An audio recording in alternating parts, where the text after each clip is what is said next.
আসসালামু আলাইকুম। মুনতাহাজ kitchen and ব্লগে সবাইকে স্বাগত জানাচ্ছি। বরাবরের মতো আবারও চলে এলাম নতুন একটা রেসিপি নিয়ে। এজন্য আমি প্রথমে ফ্রাই প্যানে একটু তেল দিয়ে দিয়েছি হাফ কাপ পরিমাণ পেঁয়াজ কুচি।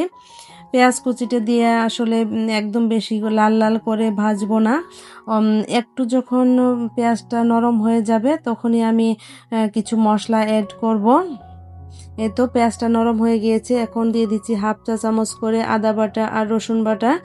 দিয়ে আদা বাটা রসুন বাটাটার গন্ধ যখন চলে যাবে তখনই আমি অন্য মশলাগুলো অ্যাড করব। এই তো কিছুক্ষণ ভেজে নিলাম। এখন দিয়ে দিচ্ছি জিরার গুঁড়া, হলুদের গুঁড়া, একটু করে লাল মরিচের গুঁড়া, গরম মশলার গুঁড়া সবগুলো আমি দিয়ে দিলাম। দিয়ে একটু নেড়ে চেড়ে মশলাগুলো একটু কষিয়ে নেব।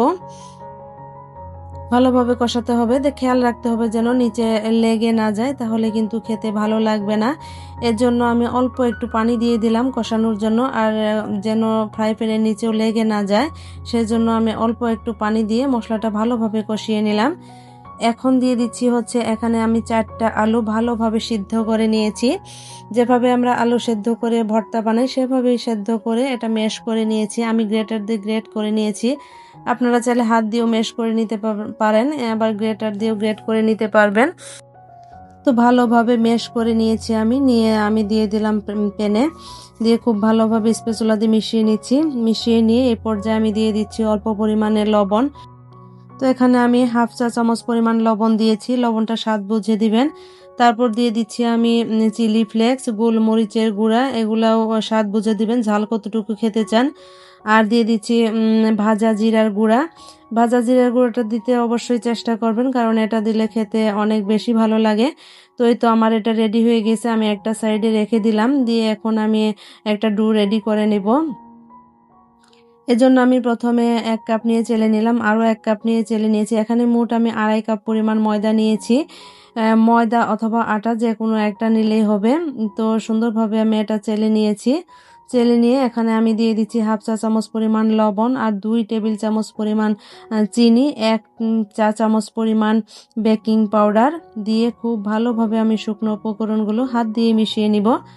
মিশিয়ে নেওয়া হয়ে গেলে দিয়ে দিচ্ছি 2 টেবিল চামচ পরিমাণ সয়াবিন তেল।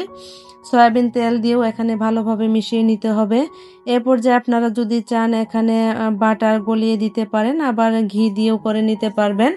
তো আমার হাতের কাছে যা ছিল আমি সেটা দিয়ে করে নিয়েছি। এখন অল্প অল্প পানি দিয়ে একটা ডো রেডি করে এটা ঢাকনা দিয়ে ঢেকে রেখে দিব প্রায় 15 থেকে 20 মিনিটের জন্য। তো ফিরে এলাম 20 মিনিট পর। 20 মিনিট পর ডোটা কিন্তু একদম সফট হয়ে গিয়েছে।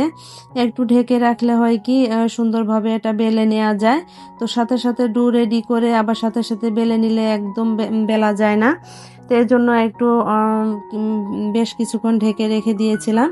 এখন ছোটো ছোটো করে লিচি করে নিয়ে এখন আমি ছোটো করে একটা রুটি বেলে নেব। প্রথমে একেবারে বড় করে বেলবো না, ছোটো করে একটা রুটি বেলে নিব। যে সাইজের রুটি আমি করে নিয়েছি এর থেকে ছোট আরও একটা রুটি করে নিয়েছি আমি। এই তো দেখুন, এইভাবে করে আমি সবগুলো বানিয়ে নিব। তো মাঝখানে দিয়ে দিলাম আমি ছোট রুটিটা, দিয়ে তার মাঝখানে দিয়ে দিচ্ছি আমি আলুর যে পুরটা রেডি করে রেখেছিলাম সেটা। তো পুরটা রেডি করে রাখা ঠান্ডা হয়ে গিয়েছে, এখন দিতে কিন্তু সুবিধা। তো সুন্দরভাবে আমি দিয়ে চারপাশটা ভালোভাবে লাগিয়ে নিলাম যেন বেলার সময় মাঝখান থেকে বের না হয়ে যায়। এখন আমি অল্প অল্প করে তেল দিয়ে খুব ভালোভাবে এটা বেলে নিচ্ছি। তো তেল দিব, অল্প অল্প তেল দিব আর বেলে নিব। এখানে আসলে ময়দা ছিটিয়ে নিলে রুটিটা একদম ভালো হয় না, সেজন্য তেল দিয়ে করে নিলে বেশি ভালো হয়। এখন আমি ডিপ ফ্রিজে সংরক্ষণ করব সবগুলো রুটি, যেহেতু আমার লাগবে না। আমার যে কটা লাগবে সেগুলা ভাজার জন্য রেখে বাকিগুলো আমি ডিপ ফ্রিজে এইভাবে সংরক্ষণ করব। আপনারাও এভাবে সংরক্ষণ করতে পারেন। প্রথমে একটা বক্সে নিচে একটা পেপার বিছিয়ে তারপর রুটি, আবার পেপার, আবার রুটি, এইভাবে করে আমি রেখে দিয়েছি। তারপর আমি বাকি যেগুলো আছে যে কয়টা আমার লাগবে সেগুলো আমি ভেজে নিচ্ছি।